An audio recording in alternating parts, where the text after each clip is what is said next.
नमस्कार दोस्तों। आज की कहानी का शीर्षक है बड़ा बनने के लिए बड़ा सोच। तो दोस्तों चलो स्टार्ट करते हैं। अत्यंत गरीब परिवार का एक बेरोजगार युवक नौकरी की तलाश में किसी दूसरे शहर जाने के लिए रेलगाड़ी में सफ़र कर रहा था। घर में कभी कभार सब्जी बनती थी, इसीलिए उसने रास्ते में खाने के लिए सिर्फ रोटियां ही रखी थी। आधा रास्ता गुजर जाने के बाद उसे भूख लगने लगी और वह टिफ़िन में से रोटियां निकालकर खाने लगा। उसके खाने का तरीका कुछ अजीब था। वह रोटी का एक टुकड़ा लेता और उसे टिफ़िन के अंदर कुछ ऐसे डालता मानो कि रोटी के साथ कुछ और भी खा रहा हो, जबकि उसके पास तो सिर्फ रोटियां ही थी। उसकी इस हरकत को आसपास के और दूसरे यात्री देखकर हैरान हो रहे थे।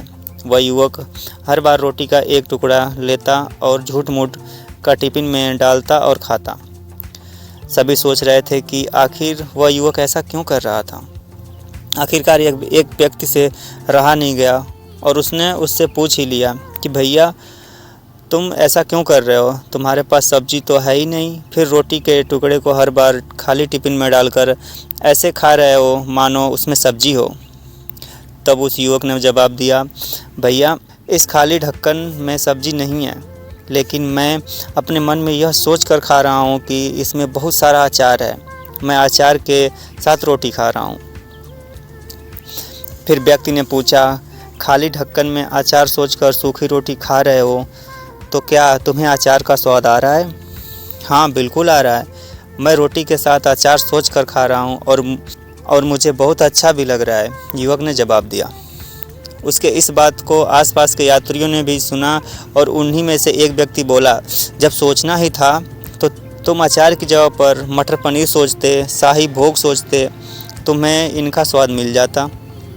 तुम्हारे कहने के मुताबिक तुमने अचार सोचा तो अचार का स्वाद आया, तो और स्वादिष्ट चीज़ों के बारे में सोचते तो उनका स्वाद आता। सोचना ही था तो भला छोटा क्यों सोचें? तुम्हें तो बड़ा सोचना चाहिए था।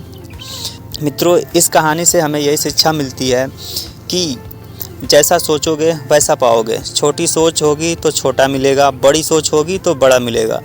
इसलिए जीवन में हमेशा बड़ा सोचो, बड़े सपने देखो तो हमेशा बड़ा ही पाओगे।